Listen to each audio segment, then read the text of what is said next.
ทุกสมัยเฮาเป็นไทยเพราะมีธรรมประจำชาติหากไร้สิ้นธรรมต่ำอำนาจประเทศชาติจะอยู่ได้อย่างไรกันขอกล่าวคำว่าธรรมสวัสดีกับบรรดาท่านผู้ฟังแล้วก็ท่านผู้ชมทุกท่านที่กำลังติดตามรายการส่องธรรมตั้งไลฟ์สดทาง Facebook แล้วก็สถานีวิทยุคลื่นพระพุทธศาสนาคลื่น 104.50 เมกะเฮิรตซ์ซึ่งตั้งอยู่ที่วัดฝายหินตำบลสุเทพอำเภอเมืองจังหวัดเชียงใหม่ซึ่งก็เป็นประจำทุกคืนวันเสาร์วันอาทิตย์เนาะเวลาดีๆตั้งแต่ประมาณ 20:00 นเป็นต้นไปจนถึงเวลาประมาณ 3:00 นก็จะพบกับรายการส่องธรรมซึ่งดำเนินรายการโดย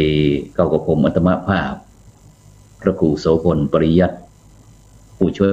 ยเจ้าอาวาสวัดพระสิงห์วรมหาวิหารคณะกรรมการโครงการหมู่บ้านรักษาศีล 5 คนเหนือที่ได้มาพบมาเจอได้นำนานาสาระธรรมะขององค์พระสัมมาสัมพุทธเจ้ามามาจามาเอิ้นมากล่าวกับบรรดาท่านผู้ฟังทั้งหลายเพื่อที่จะเป็นกำลังอกกำลังใจกันซึ่งบรรดาท่านผู้ฟังที่กำลังติดตามอยู่ตอนนี้ก็สามารถที่จะกดติดตามกดไลค์กดแชร์เพื่อเป็นธรรมทานแชร์ไปได้บุญหรือว่าแชร์เพื่อเป็นกำลังใจหรือว่าจะร่วมส่งข้อความมาทางอินบ็อกซ์อินบ็อกซ์ก็คือช่องทางที่เขาจะสื่อหากันได้ก็สามารถที่จะทำได้หรือว่าจะร่วมการสนับสนุนตั้งรายการก็สามารถที่จะโทรยังตามเบอร์โทรที่ตัวหนังสือได้วิ่งได้ซึ่งในค่ำคืนวันนี้ก็พบกันในคืนวันอาทิตย์เนาะที่30เดือนพฤษภาคมปีพุทธศักราช 2564ซึ่งวันนี้ก็อากาศที่เมืองเชียงใหม่นั้นก็รู้สึกก็จะอากาศจะร้อนสักหน่อยหนึ่งเนาะทางในเมืองเชียงใหม่เขาทางใดฝนตกพ้องฝนตกกำลังเฮ็ดหอบจะออกกันดังนั้นพระครูอนุสิทธิ์ธีรคุณจากอันเมตลาหลวงเป็นจังได๋พ้องครับพี่น้องคณะศรัทธาญาติโยมตั้งสายเหนือบ่ว่าจะเป็นตั้งแม่อายใจประการเมืองฟ้าวเวียงดาวเวียงแหงเป็นจังได๋พ้องช่วงนี้แต่คืนนี้รู้สึกว่าฝนจะตกทุนหนักสักหน่อยนึงแต่ในเมืองนี่ก็ตกเป็น5เป็นหย่อมก็เลยลดอากาศร้อนไปสักหน่อยหนึ่งแต่ก็ยังร้อนอยู่ฉะนั้นจะได้กระตามบรรดาท่านผู้ฟังทั้งหลายเขาก็ยังเป็นกำลังอกกำลังใจกันซึ่งตอนนี้ก็มีคุณโยมทาตรีฉายศรีเพิ่นก็เคยมาเรียนที่ศูนย์ศึกษาพระพุทธศาสนาวันอาทิตย์วัดพระสิงห์วรมหาวิหารรุ่นตั้งครูยาเพิ่นก็แล้วก็หลายท่านหลายคนก็สอบได้ธรรมศึกษาชั้นเอกแล้วเพิ่นก็ได้ไปเรียนอภิธรรมแหม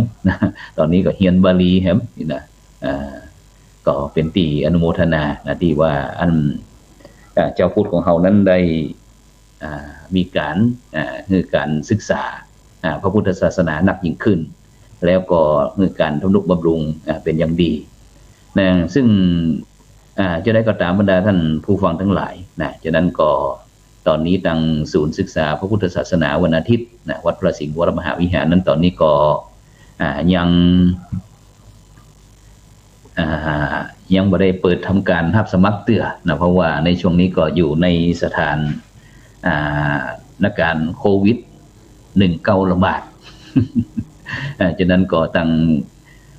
กระทรวงสาธารณสุขเพิ่นก็ยังมีเงื่อนไขในการประพฤติปฏิบัติเกี่ยวกับเรื่องการที่จะมีการชุมนุมบุคคล คือบ่เกิน50 คนนี่นะฉะนั้นก็ตอนนี้ก็ยังหลายท่านหลายคนก็พยายามโทรเข้ามาสอบถามนะแต่ปีนี้ก็ยังบ่ได้แต่ก็เตรียมการไว้เหมือนกันเตรียมการไว้นะได้คณะครูบาอาจารย์ไว้นะฉะนั้นก็ตอนนี้ก็แม่บุญมาวงตุนจากเชียงใหม่นะเชียงใหม่เช่นเดียวกันก็โทรเข้ามาฉะนั้นก็บรรดาท่านผู้ฟังที่มีความคิดเห็นอยากจะติอยากจะชมอยากจะอนุโมทนานะกับรายการส่องธรรมไลฟ์สดทาง Facebook นะแล้วก็ตั้งคืน 104.50 เมกะเฮิรตซ์ก็สามารถที่จะกระทำได้นะฉะนั้นก็ต้อง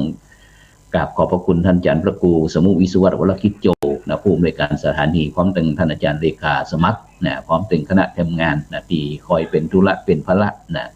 ซึ่งแล้วก็วันนี้ก็ตลอดทั้งวันเปิ่นก็มีการ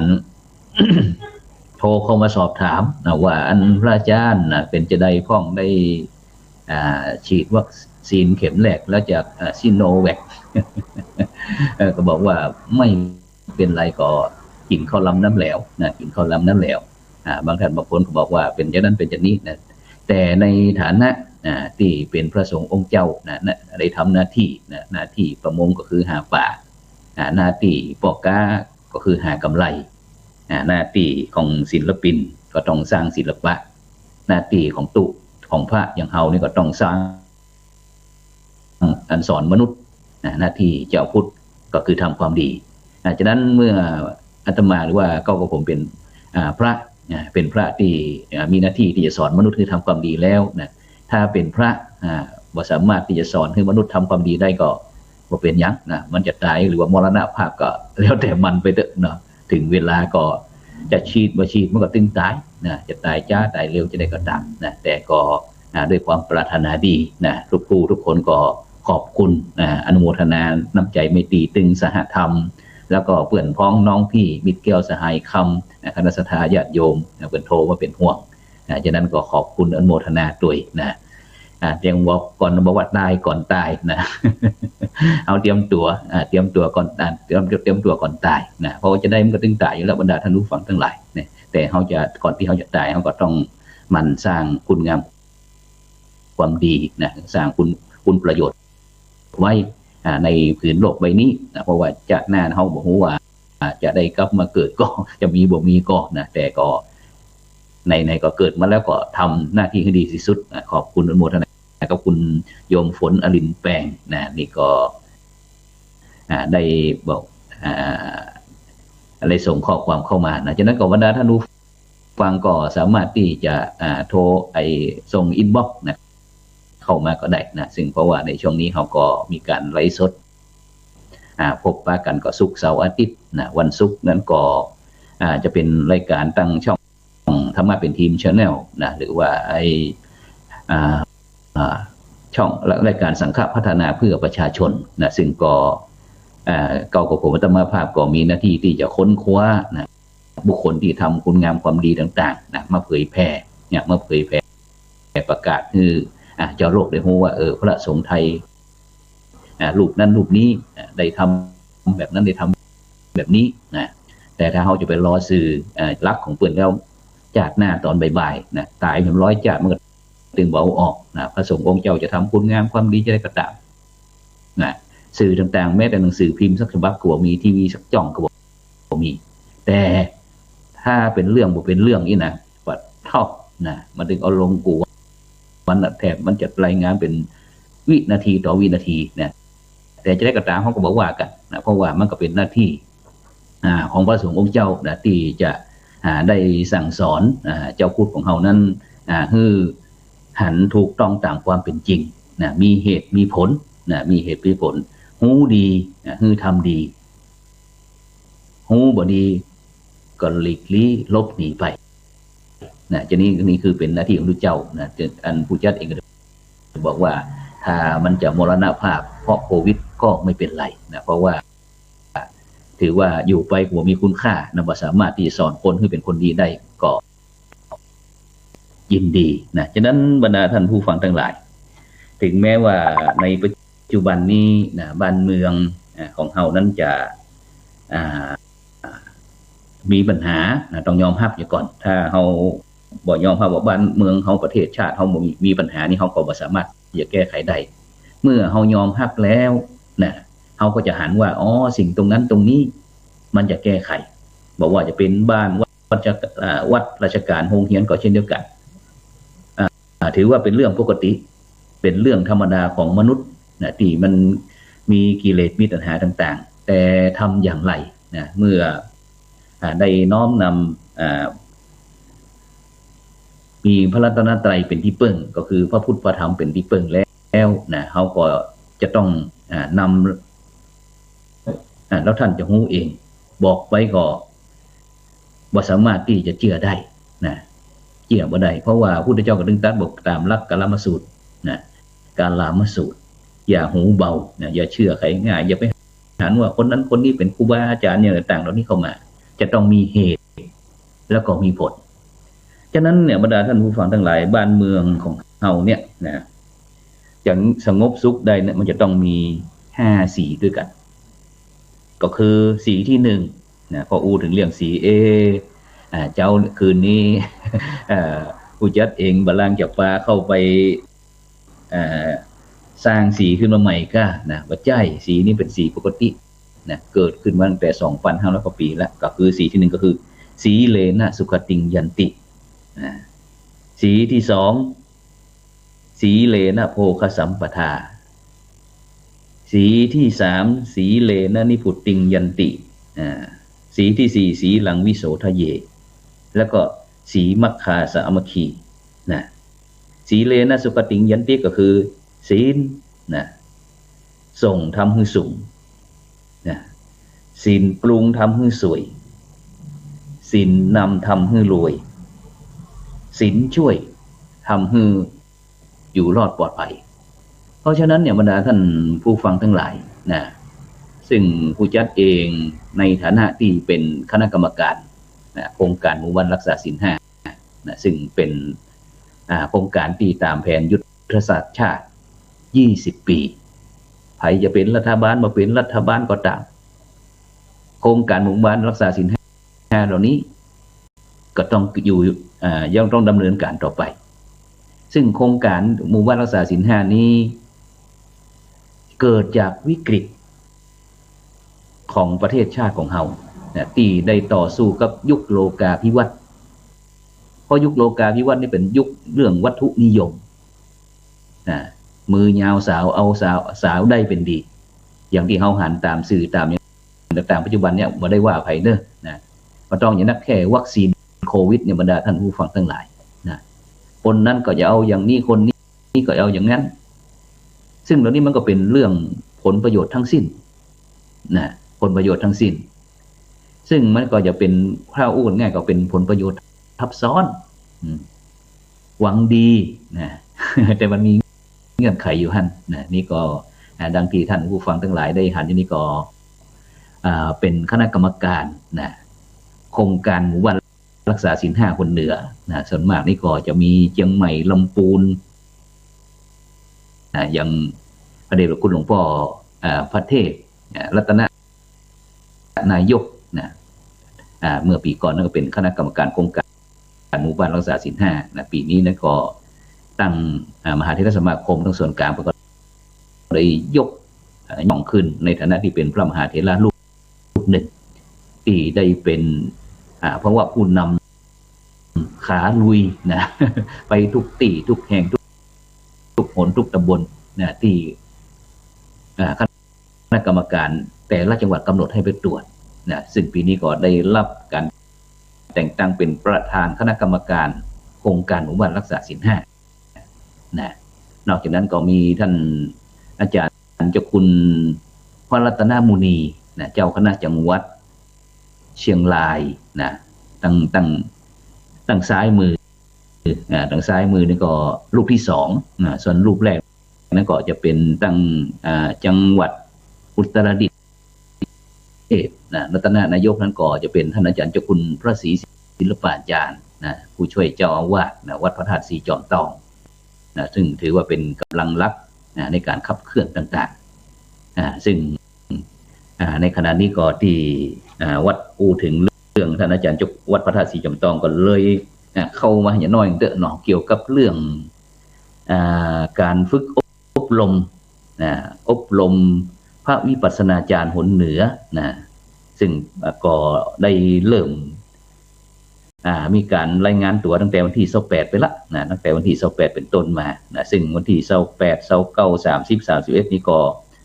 เปิดเขาบอกว่าอันคัดกรอง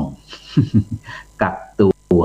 คณะครูบาอาจารย์ที่จะเข้าโครงการนั่นโครงการแต่ก็ที่จะเปิดนั่นก็เป็นวันที่1เป็นวันที่1มิถุน1มิถุนายนซึ่งก็จะต้องกักตัวนั้นก็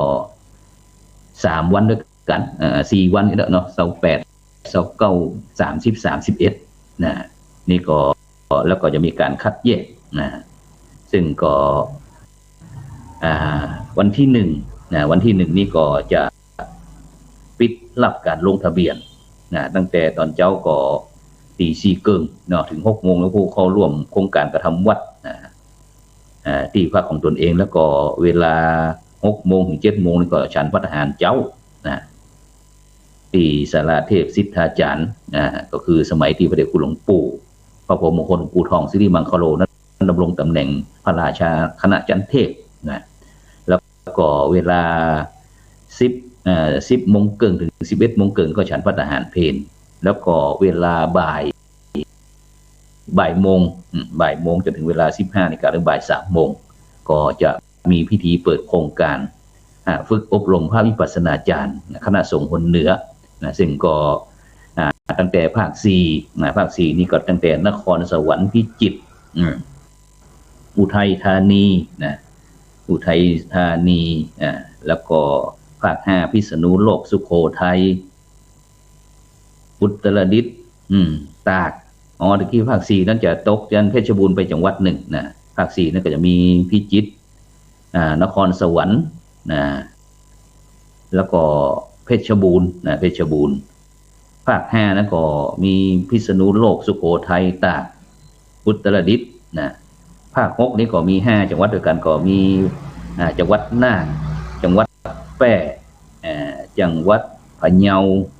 เชียงรายลำปางส่วนภาค7นั้นก็จะเป็นคณะสงฆ์3 จังหวัดด้วยกันก็คือจังหวัด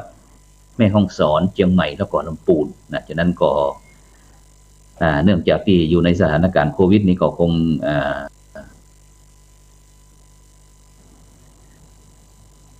แบบก็ถึงหมายความว่าประกอบพิธีภายในก็จะมีท่านอาจารย์เจ้าคุณพระสุวรรณเมธีรักษาการเจ้าอาวาสวัดพระธาตุสีจอมทองเจ้าคณะอำเภอจอมทองก็จะได้เป็นประธานในพิธีเป็นประธานในพิธีหลังจากนั้นก็จะมีการเปิดโครงการเรียบร้อยต่างๆก็มีท่านอาจารย์เจ้าคุณพระภาวนาธรรมาภิรัตน์เจ้าอาวาสวัดลำเปิงตะโพธารามรองเจ้าคณะอำเภอเมืองเชียงใหม่ศิษย์เอกของหลวงปู่พระพรหมมงคลหลวงปู่ทองสิริมังคโลก็จะได้ขึ้นกรรมฐานสมาทานธุดงควัตรซึ่งก็จะมีคณะพระวิปัสสนาจารย์ได้ดำเนินการตามมีการสอบอารมณ์ต่างๆตลอด45 วันจากนั้นก็บรรดาท่านผู้ฟังท่านผู้ชมก็สามารถที่จะร่วมเป็นเจ้าภาพในการถวายภัตตาหารเพลก็ได้ถวายภัตตาหารเพลก็ได้ซึ่งก็สามารถติดต่อสอบถามได้ที่ท่านวัดพระธาตุสีจอมทองวัดพระธาตุสีจอมทองฉะนั้นก็ประชาสัมพันธ์รวดเลยเพราะได้อู้ถึงเงินท่านอาจารย์เจ้าคุณพระศรีสินุปาจารย์ซึ่งก็เป็นกำลังหลักในการที่จะซัพพอร์ตนอกจากนั้นก็จะเป็นท่านอาจารย์เจ้าคุณพระวิมลมุนีพระวิมลมุนีก็ผู้ช่วยเจ้าอาวาสวัดศรีโสดาพระอารามหลวงเจ้าคณะอำเภอกัลยาณิวัฒนาวันนั้นก็ไปหับวัคซีนเข็มแรกความดันขึ้น2-3 รอบ 4 รอบ 5 รอบกว่าจะปรับตัวได้บรรดาท่านผู้ฟังทั้งหลายเพราะว่าบางครั้งสุขภาพของเฮาพอนี่นะแล้วก็รูปสุดท้ายกว่ามือนั่นก็เป็นผู้จัดเองก็คือพระครูโสพลปริยัติคณะกรรมการโครงการหมู่บ้านรักษาศีล 5ฉะนั้นก็ต้องขอบคุณอนุโมทนาโดยบอกว่าโดยเฉพาะเรื่องบ้านเมืองของเราเนี่ยจะสงบสุขเนี่ยจะต้องมี5 4 แล้วก็สี่แห่งศีลช่วยทำให้รอดนะแล้วก็สุดท้ายก็คือเรื่องความสามัคคีสีมัคคาสามัคคีความสามัคคีก็คือก่อเกิดสันติสุขสันติภาพสันติธรรมนำความสงบสุขร่มเย็นร่วมแรงร่วมใจร่วมไม้ร่วมมือเกิดการพัฒนาเป็นปึกเป็นแผ่นคือมันหนาแน่นเป็นเอกภาพในสังคมประเทศชาติของเรานะซึ่งรักษาศีลห้านี้ขึ้นมานะฉะนั้นก็ต้องขอบพระคุณอนุโมทนากับเจ้าพระคุณสมเด็จพระมหาราชมังคลาจารย์กับตอนนั้นก็เป็นกรรมการมหาเถรสมาคมนะพร้อมถึงคณะสงฆ์ไทยของเราที่ได้คิดโครงการดีๆนี้เพื่อที่จะได้ช่วยให้ประเทศชาติของเราเนี่ยอยู่รอดปลอดภัยต่อไปโดยมีอยู่ในพื้นฐานของหลักบวรก็คือบ้านวัดราชการโรงเรียนต่างปีร่วมด้วยช่วยกันเพราะฉะนั้นเนี่ยบรรดาท่านผู้ฟังทั้งหลายสิ่งที่ยิ่งกว่าคุณค่ายิ่งด้วยคุณค่าของเราโดยเฉพาะเรื่องสถาบันหลักไม่ว่าจะเป็นเรื่องชาติศาสนาพระมหากษัตริย์แล้วนะสิ่งที่บุคคลที่เราได้ทำกันมันจะต้องมันอยู่ที่จังหวะและโอกาสด้วยนะซึ่งสิ่งที่บุคคลคนไทยเขาทุกคนควรจะพิจารณาวินิจฉัยให้หันคุณค่าก็คือเรื่องโอกาสอดีตปัญหาแล้วก็เวลาโอกาสเนี่ยมันมีไว้ให้เราทำถ้าเราบ่ทำมันก็เสียโอกาสซึ่งอย่างที่ครูจัดเองในบรรดาท่านผู้ฟังทั้งหลายนะซึ่งก็ได้มีโอกาสจีปะทะมากนะที่บวชเป็นพระในพุทธศาสนารูปหนึ่งนะเนี่ยอย่างที่ไปจีปะทะแต่ก็ไปด้วยงานไปด้วยงานการงานต่างๆสิ่งละอันพันละน้อยนะเพราะว่าจะเป็นเรื่องการที่จะอบรมสั่งสอนลูกพระลูกเนนแล้วเจ้าบ้านเจ้าจ่องแล้วนะก็อย่างต่างๆเหล่านี้นะอย่างนี้ก็เป็นโครงการเกี่ยวกับเรื่องฝ่ายชะลอน้ำฝ่ายชะลอน้ำซึ่งในปัจจุบันนี้ก็โคกหนองนาเพิ่งกำลังดัง โคกหนองนากำลังดังนะซึ่งก็ได้ทำเช่นเดียวกันนะแล้วก็โดยเฉพาะนะเป็นได้นำคณะสัตยาญาติโยมต่างๆนะแล้วโดยตั้งกลุ่มบอกว่าสำนึกรักในบ้านเกิดนะซึ่งอย่างที่บรรดาท่านผู้ฟังทั้งหลายได้รู้นะว่าครูจัดเองนั้นได้ไปสร้างวัดไว้นะที่บ้านเกิดก็คือวัดอินทปัญญารามที่จังหวัดแพร่นะซึ่งก็หมู่บ้านตนเองนั้นมีประมาณ150กว่าหลังคาเรือนนะแต่ยังไม่มีวัดนะตั้งแต่เกิดมาสัก40กว่าปีแล้วนะ40กว่าปี50ปีวัดก็ยังไม่มีนะรอจนกว่าคนบอกว่าคนเฒ่าคนแก่บอกว่าหินอยู่กับตา หินอยู่กับตานะรอลูกหลานบ้านนั้นแต่นะเขาไปสร้างด้วยตนเองอย่างก่อนนะนี่ก็ในการอบรมมาอยู่ที่วัดพระสิงห์ก็มีการอบรมนักเรียนบรรดาเยาวชนต่างๆข่ายคุณธรรมของบวชผักฤดูร้อนของศูนย์ศึกษาพระพุทธศาสนาวันอาทิตย์ของ นี่ก็ร่วมกับโครงการปลูกวัดป่าเฉลิมพระเกียรตินี่ก็ในอำเภอรองนะ ในอำเภอรองนี่ก็ไปเป็นประธานท่านนะนอกจากนั้นก็ยังมีนี่ก็ออกตรวจเยี่ย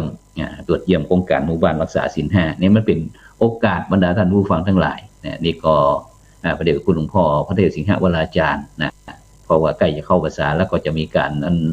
ตักบาตรดอกไม้เพราะว่ามันใกล้ๆนี่ละนะแล้วโดยเฉพาะนั้นก็ที่วัดพระสิงห์ของเฮานี่ก็เป็น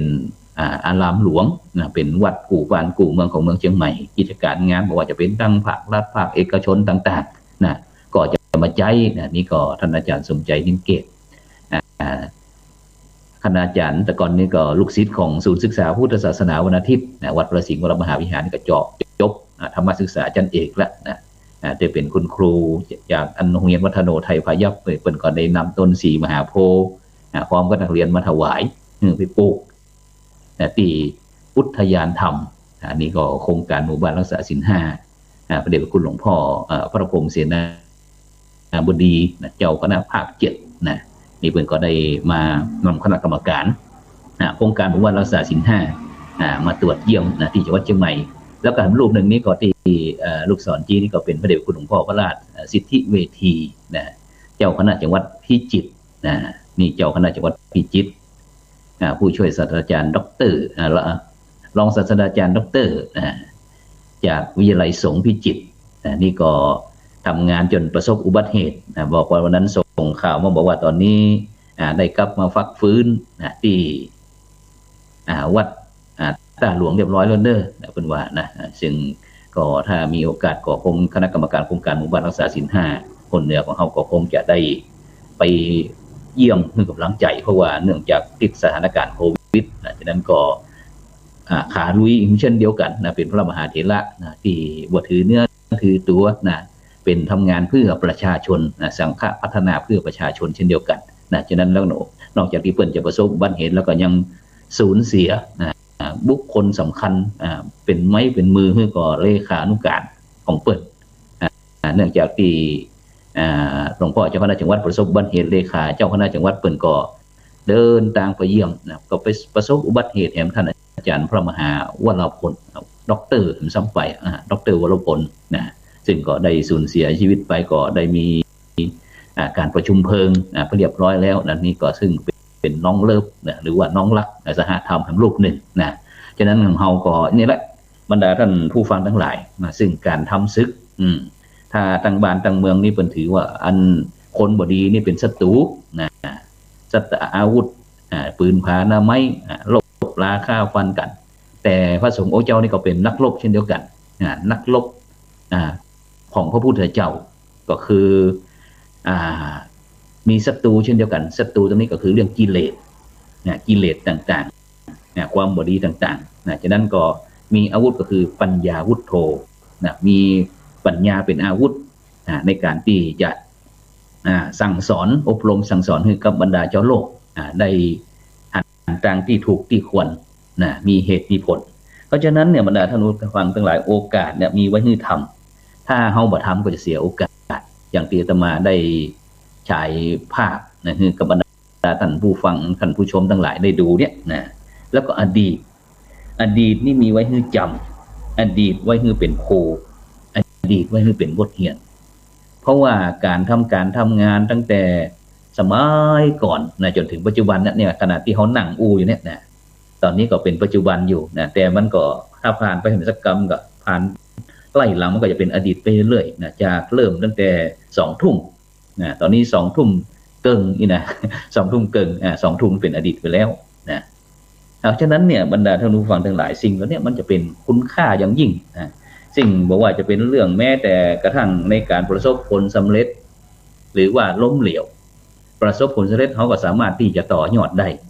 แต่ถ้ามันล้มเหลวหรือว่ามาถึงก็ล้มเหลวแต่มันยังไม่ประสบผลสำเร็จอย่าง 100% เขาก็สามารถพัฒนาเอาอดีตนั้นมาเป็นบทเรียนอย่างที่คณะกรรมการบอกว่าจะเป็นพระสงฆ์องค์เจ้าบอกว่าเป็นคณะศรัทธาญาติโยมก็เช่นเดียวกันเพราะว่าชีวิตทุกชีวิตมันมีค่ามันไม่ใช่เล่นเล่นบ่ได้ชีวิตนี่เล่นบ่ได้ฉะนั้นเราจะต้องทำอะไรให้จริงทำจริงก็ได้จริงทำเล่นก็ได้เล่นโดยเฉพาะปัญหาทุกผู้ทุกคนแม้แต่องค์พระสัมมาสัมพุทธเจ้าบรมศาสดาของเขาก็มีปัญหาเช่นเดียวกันแต่พระพุทธองค์เนี่ยมีปัญหาไว้แก้ไม่ใช่ว่ามีปัญหาไว้ให้กุ้มฉะนั้นเขาจะหาสังเกตเวลาในครั้งสมัยพุทธกาลเนี่ยพระพุทธองค์บอกเคยบัญญัติว่าตรงนั้นตรงนี้ใครสักอย่าง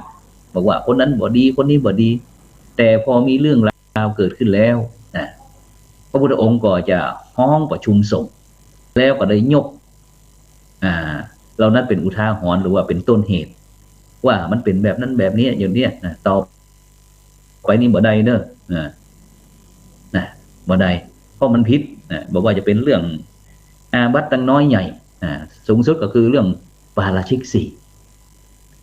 แล้วก็เป็นเรื่องปาจิตตีพวกอย่างต่างๆวันนี้เข้ามาบรรดาท่านผู้ฟังนะเพื่ออย่างเพื่อที่จะเอาไว้แก้ปัญหาเป็นแล้วก็เมื่อมันมีปัญหาแล้วมันก็จะเป็นบททดสอบว่าสติปัญญาบารมีของเราท่านผู้ฟังทั้งหลายนะคณะสัตยาญาติโยมเนี่ยที่ได้ฟังพระสงฆ์องค์เจ้า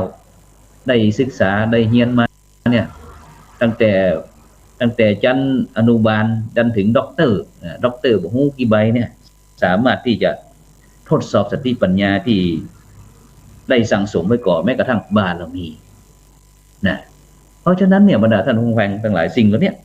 ปัญหามีไว้ให้แก้ไขปัญหาแล้วก็บ่ใจมีไว้ให้กลุ่มเพราะฉะนั้นเนี่ยเมื่อเราได้วางไว้แล้ววางปัญหาวางลงแล้วเขาก็มานั่งพิจารณาโดยเฉพา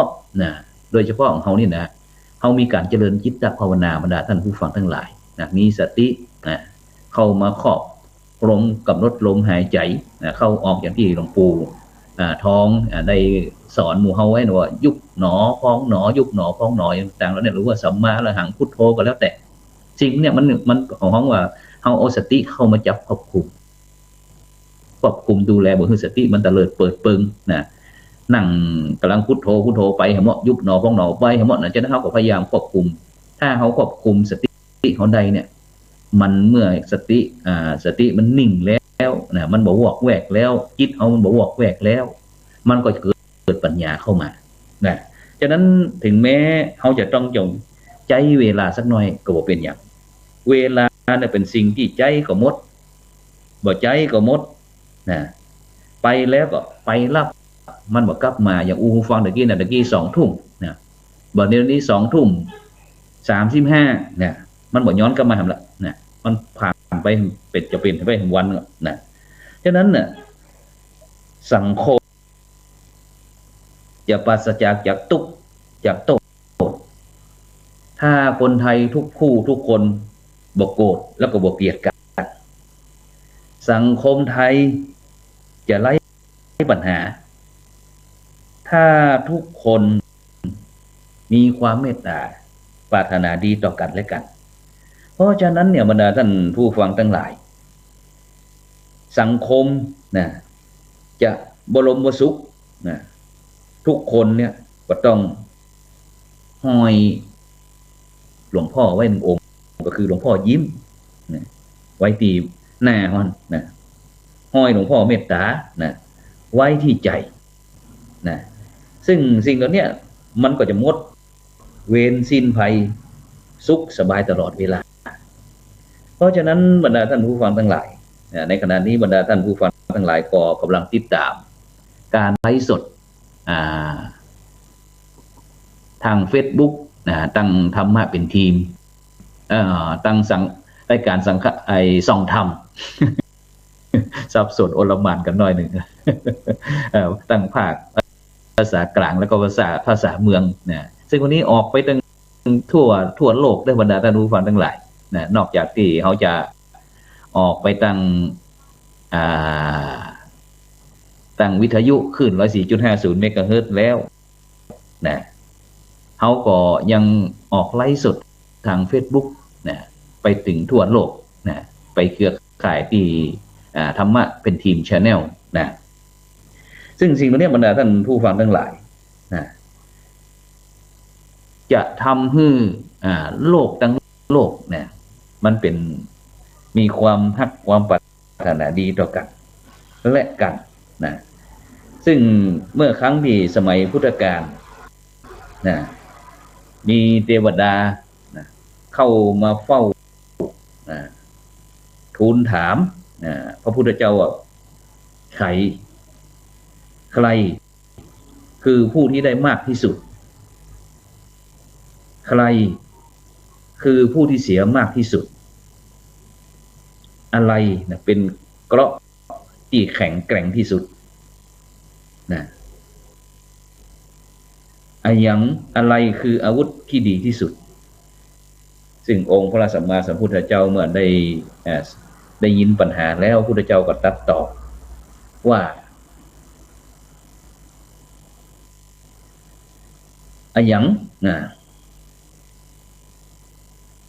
ติดคมที่สุดได้ที่สุดเสียที่สุดจริงๆกินนั่นนะที่ว่านั่นนะซึ่งพระพุทธเจ้าก็บอกว่าดาบพราหมณ์พราหมณ์มันบอกว่าดาบนะคมที่สุดนะอันอย่างคืออาวุธที่ดีที่สุดนั่นแหละนะพระพุทธเจ้าตรัสว่าคนที่ฮื้อนะตั้งแต่ไขคือผู้ที่ได้ที่สุดก็คือคนที่ฮื้อเนี่ยได้มากที่สุดคนที่เอาแต่ได้โดยบ่ตอบแทนก็คือคนที่เสียมากที่สุดแล้วคนที่เสียมากที่สุดความอดทนนะก็คือเกราะที่แข็งแกร่งที่สุดแล้วก็ถามว่าอะไรคืออาวุธที่ดีที่สุดก็อย่างบอกตะกี้บอกว่าปัญญาวุธโธมีอาวุธคือปัญญามีอันปัญญาเป็นอาวุธครอยที่จะฟาดฟันนะกิเลสต่างๆคือมันสลายหายไปฉะนั้นเนี่ยบรรดาท่านผู้ฟังทั้งหลายนอกนั้นเทวดาก็ทูลถามพระพุทธเจ้าดอกใครคือโจรที่อันตรายที่สุดอะไรคือทรัพย์ที่มีค่าที่สุดคุณธรรมนะก็คือทรัพย์อันมีค่าที่สุดใจคือผู้ยึดครองทุกสิ่งบอกว่าบนโลกนี้หรือว่าสวรรค์แล้วก็อมตะนิพพานคือขุมทรัพย์ที่ปลอดภัยที่สุดนอกจากนั้นเทวดายังถามต่อไปแหมข้าแต่พระองค์ผู้เจริญนะ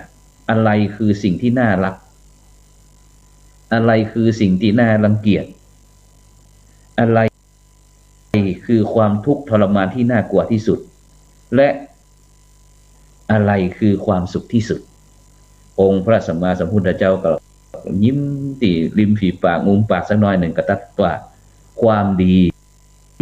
คือสิ่งที่น่าฮักความชั่วคือสิ่งที่น่ารังเกียจนะมิจฉาสติคือความทุกข์ทรมานที่น่ากลัวที่สุดแล้วก็ความหลุดพ้นคือความสุขที่สุดต่อจากนั้นเทวดาได้ยินแล้วก็ถามต่อไปแหมทูลถามพระพุทธเจ้าว่าข้าแต่พระองค์ผู้เจริญอะไรทำให้โลกพินาศอะไรที่ทำลายมิตรภาพอะไรคือไข้ที่ร้ายแรงที่สุดและใครคือแพทย์ที่ดีที่สุดองค์พระสัมมาสัมพุทธก็ตรัสตอบว่าอวิชชานะก็คือความไม่รู้แจ้งทำให้โลกพินาศความริษยาและความเห็นแก่ตัวทำลายมิตรภาพความเกลียดชังนะคือไข้ที่ร้ายแรงที่สุดและพระพุทธเจ้าคือแพทย์ที่ดีที่สุดเมื่อได้ฟังแล้วเทวดาก็ทูลถามต่อไปว่าบัดนี้ข้าพเจ้ายังมีข้อสงสัยแห่งข้อหนึ่งที่ต้องการคำตอบคือแจ่มแจ้งอะไรที่ไม่ไหม้ด้วยไฟก็ได้และผลแห่งกรรมดีสามารถเปลี่ยนโลกได้นะซึ่งเทวดาเมื่อได้สดับรับฟังก็เกิดปิติเป็นล้นพ้นปนมมือลงกราบอภิวาทต่อองค์พระสัมมาสัมพุทธเจ้าแล้วก็ร่างนั้นก็อันตรธานหายไปตรงนั้นเลยเพราะฉะนั้นเนี่ยบรรดาท่านผู้ฟังทั้งหลายนะในยุคสมัยถึงแม้จะผ่านไป2,560 กว่าปีแต่มรดกที่องค์พระสัมมาสัมพุทธเจ้านะได้ฝากไว้ในโลกนี้นะซึ่งเมื่อบอกมีวันที่ผ่านมาเนี่ยนะเป็นวัน วิสาขาปูจานะซึ่งตั้งรายการธรรมะช่องธรรมะเป็นทีมชาแนลนั้นก็ได้จัดการเวียนเทียนแล้วก็มีการสนทนาธรรมธรรมะท็อปนะแล้วก็เป็นวันวิสาขะนะเป็นวันประสูติตรัสรู้แล้วก็ปรินิพพานนะซึ่งก็เป็นที่หมู่เฮาท่านทั้งหลายได้รู้จักเป็นอย่างดีฉะนั้นหลังจากที่วันประสูติตรัสรู้ปรินิพพานเรียบร้อยแล้วหลังจากที่พระพุทธเจ้าปรินิพพานเรียบร้อยแล้วนะก็จะเป็นวันอัฐมีบูชาหรือว่าก็เป็นวันประชุมเพลิงสรีระร่างขององค์พระสัมมาสัมพุทธเจ้านะฉะนั้นก็ปีนี้ก็เช่นเดียวกันวันอัฐมีบูชานี่เป็นวันถวายพระเพลิงพุทธสรีระซึ่งตรงกับวันพฤหัสบดีที่3มิถุนายนปีพุทธศักราช2564นะก็คงจะเหมือนเดิม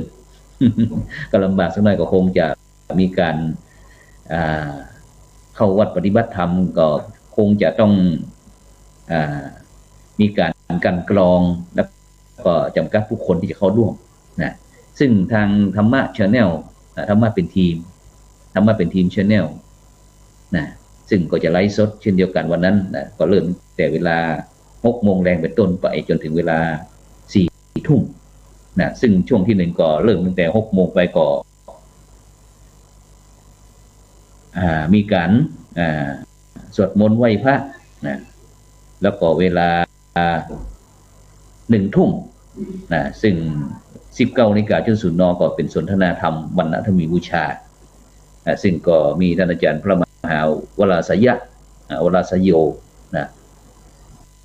ด็อกเตอร์นะปริญญาธรรม9 ประโยคท่านอาจารย์พระมหาดวงทิพย์ปริยัติธาลีด็อกเตอร์ปริญญาธรรม9 ประโยคก็จะมาร่วมสนทนากับพระครูโสพลปริยัติผู้ช่วยเจ้าอาวาสวัดพระสิงห์วรมหาวิหารคณะกรรมการโครงการหมู่บ้านรักษาศีล 5ก็เป็นผู้ดำเนินการในช่วงนั้นนะส่วนช่วงที่2นั้นก็จะเวลาช่วง19 นาฬิกาถึง20 นาฬิกาเนาะ19 ถึง 20นั้นก็จะเป็นเรื่องการสวดมนต์เวียนเทียนนะซึ่งก็จะมีท่านอาจารย์พระมหาพีรวัตรอธิตธรรมโมนะนี่ก็คณะสงฆ์วัดนอกจะได้นำสวดมนต์เจริญจิตภาวนาหลังจากนั้นก็มีท่านอาจารย์จตุรงค์อาสโพท่านอาจารย์นัทธีวิทย์คัมภีรปัญโยนะก็จะร่วมสนทนาธรรมในช่วงทำกิจกรรมในช่วงนี้ตัวลำส่วนช่วงที่3นั้นก็เวลา21 นาฬิกานะ22 นาฬิกานะก็จะมีการสนทนาธรรมเป็นช่วงที่3ซึ่งก็จะมีท่านอาจารย์พระมหาชาญชัยพรหมปริศนะท่านอาจารย์พระมหาบุญเลิศนะมหาวิริโยนะมหาบุญเลิศมหาวิริโยนี่ก็จากกำแพงเพชรนะท่านอาจารย์พระจตุรงค์อาสโพนะเป็นผู้ดำเนินรายการแล้วก็มีท่านพระอาจารย์ไทยพ่อนะฉะนั้นก็บรรดาท่านผู้ฟังก็สามารถที่จะติดตามทางธรรมะเป็นทีม Channel นะซึ่งก็ถือว่าเป็นกระบอกเสียงเป็นจ่องเผยแผ่ธรรมะ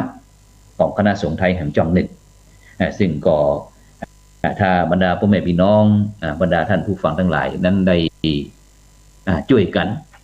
ติดตามอย่างกระชั้นชิดนะซึ่งก็ถือว่าเป็นนานาสาระธรรมะขององค์พระสัมมาสัมพุทธเจ้านะที่พระสงฆ์นักพัฒนาได้ปากันทำขึ้นมาอย่างที่ได้บอกว่าสื่อนั้นถ้าเขาจะเป็นถึงแม้สื่อเรานั้นจะเป็นคนไทยเป็นคนพูดเขาต่างแต่เปิ้นก็ไม่ได้สนใจเรื่องนี้เปิ้นก็จะสนใจเรื่องวัตถุก็คือเรื่องปัจจัยเป็นหลักจะมาเรื่องบุญเรื่องกุศลเรื่องคุณงามความดีบริสุทธิ์ละแต่ขอให้ได้เป็นดีนะฉะนั้นเขาก็ต้องจำเป็นที่พระสงฆ์จะต้องออกมาทำประกาศว่าปัจจัยอย่างที่บรรดาเขาทั้งหลายเหล่านั้นที่ว่ากันพระสงฆ์เนี่ยเวลาเมตตาธรรมเมตตาธรรมก็คือเรื่องความรัก ความมุ่งดีนะความปรารถนาดีนะซึ่งบ่ได้เครียดแค้นชิงชังรังเกียจนะแล้วก็มีความกรุณาธรรมก็คือเรื่องความสงสารความหันอกหันใจอย่างที่พี่น้องโลกชาวโลกของเขาได้ประสบอยู่เนี่ยนะซึ่งก็เป็นประเทศเดียวในโลกนะที่มีผู้นำตั้งศาสนาเนี่ยออกมาช่วยดูแลอำนวยความสะดวกโดยช่วยทุกสิ่งทุกอย่างกับพี่น้องร่วมชาติร่วมโลกนะแล้วก็มีมุทิตาธรรมมีความพลอยยินดีนะบ่อิจฉาริษยานะแล้วก็สุดท้ายก็คือเรื่อง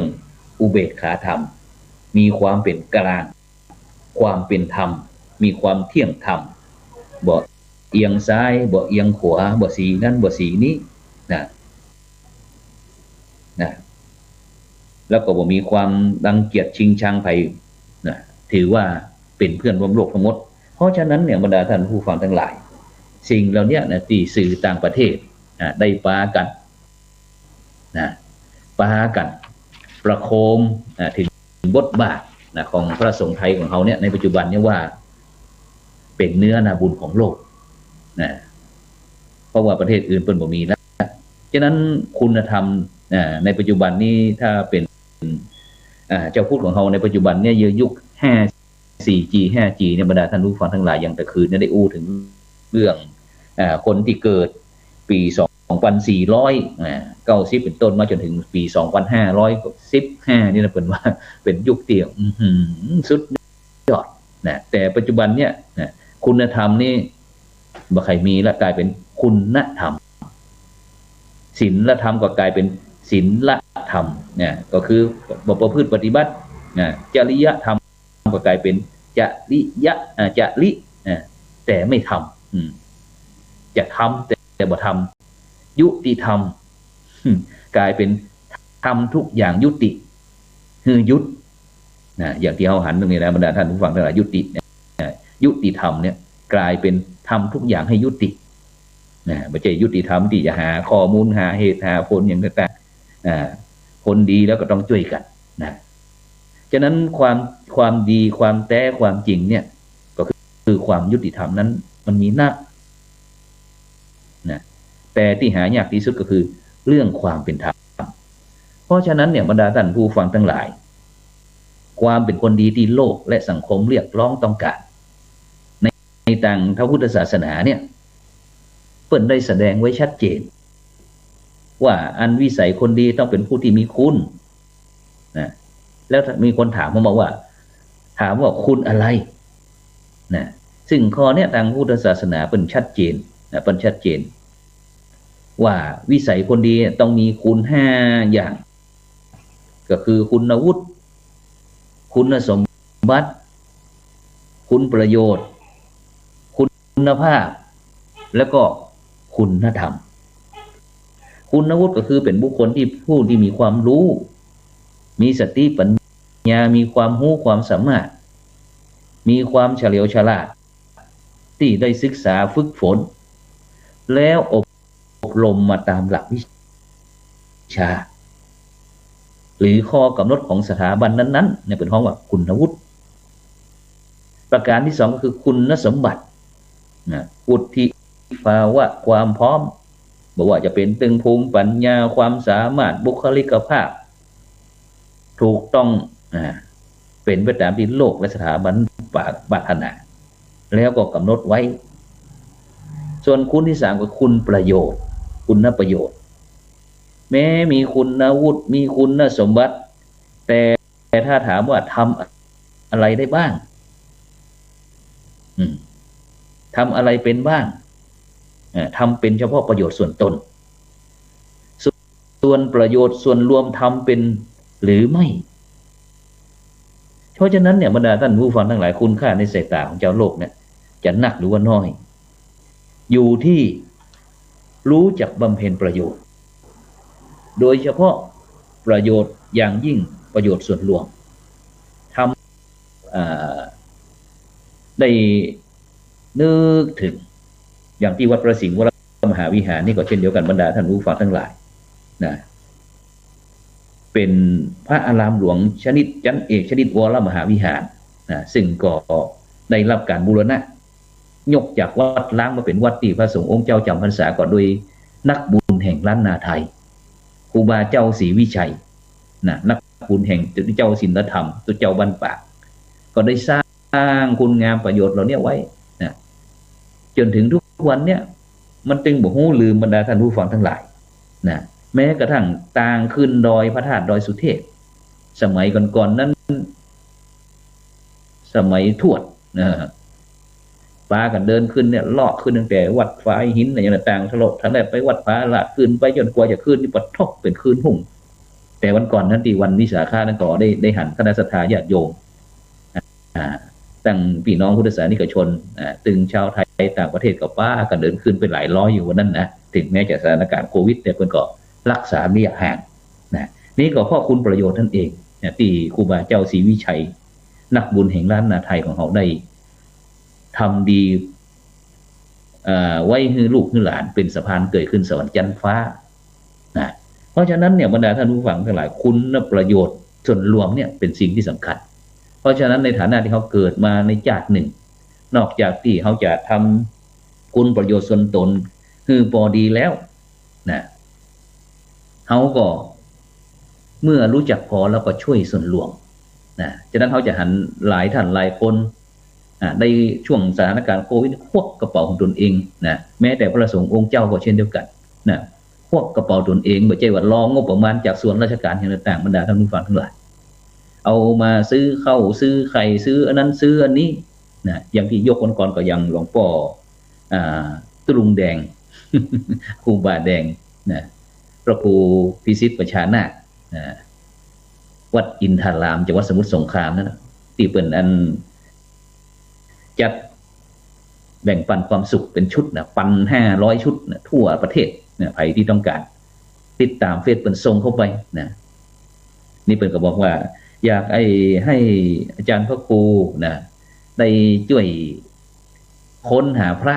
นะที่ทำงานบอกว่าจะเป็นภาคเหนือภาคใต้ภาคกลางภาคอีสานต่างๆเข้ามานะซึ่งถือว่าเป็นบทบาทใหม่ที่พระหนุ่มเน้นน้อยอย่างผู้จัด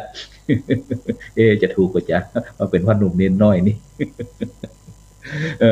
แต่กูเป็นยังหนาวหูว่าเขายังหนุ่มยังน้อยอยู่ แต่เขาก็ทำคุณประโยชน์เพื่อเป็นการสั่งสมบุญญาบารมีต่างๆประสบการณ์ต่างๆเวลามันเกิดปัญหาต่างๆเขาก็สามารถที่จะแก้ไขได้นะแล้วก็คุณต่อไปคือคุณภาพบุคคลใดท่านใดได้ระบายประโยชน์ส่วนตนสู่ประโยชน์ส่วนรวมนักใดนะเนี่ยเป็นข้อว่าเป็นคนที่เป็นบุคคลต้นแบบตั้งแบบแผนแบบอย่างแบบฉบับแล้วก็สุดท้ายก็คือคุณธรรมนะซึ่งในบรรดาคุณทั้ง4กล่าวนั่นก็คือคุณวุฒิคุณสมบัติคุณประโยชน์คุณภาพแม้จะมีนักใดแต่เนี่ยเขาจะต้องมีคุณธรรมซึ่งหมายถึงสติปัญญาสัมปชัญญะความรู้สึกรับผิดชอบชั่วดีหรือว่าสามัญสำนึกในการอยู่ร่วมกันกับชาวโลกคนดีนะจะต้องมีจิตสำนึกมีจิตอาสามีจิตสาธารณะฮัดคิดดีฮัดวินิจฉัยคิดดีคิดเป็นทำเป็นฮัดเป็นนายตนเองโดยบ่ต้องให้ผู้ใดมาบังคับขู่เข็นฉะนั้นวันนี้ท่านผู้ฟังทั้งหลายก็กำลังติดตามรายการส่องธรรมซึ่งดำเนินรายการโดยอาตมาภาพพระครูโสพลปริยัติผู้ช่วยเจ้าอาวาสวัดพระสิงห์วรมหาวิหารคณะกรรมการโครงการหมู่บ้านรักษาศีล5คนเหนือก็ได้นำนานาสาระธรรมะขององค์พระสัมมาสัมพุทธเจ้ามามาจามามากล่าวกับบรรดาท่านผู้ฟังทั้งหลายทั้งคืน 104.50 เมกะเฮิรตซ์แล้วก็ไลฟ์สดทาง Facebook จากนั้นก็วันนี้เวลาหมดเวลาจากนั้นก็ไปติดตามกันในวันที่3นะดังธรรมะเป็นทีม Channel นะซึ่งก็จะไลฟ์สดเวลา 20:00 นเวลา 6:00 นเป็นต้นไปนะเวลา 6:00 นเป็นต้นไปแล้ววันเสาร์อาทิตย์เราก็มาพบกันในช่องทางนี้นะซึ่งก็จะทำงานด้วยกัน3วันด้วยกันก็คือศุกร์เสาร์อาทิตย์นะพบกันตั้งแต่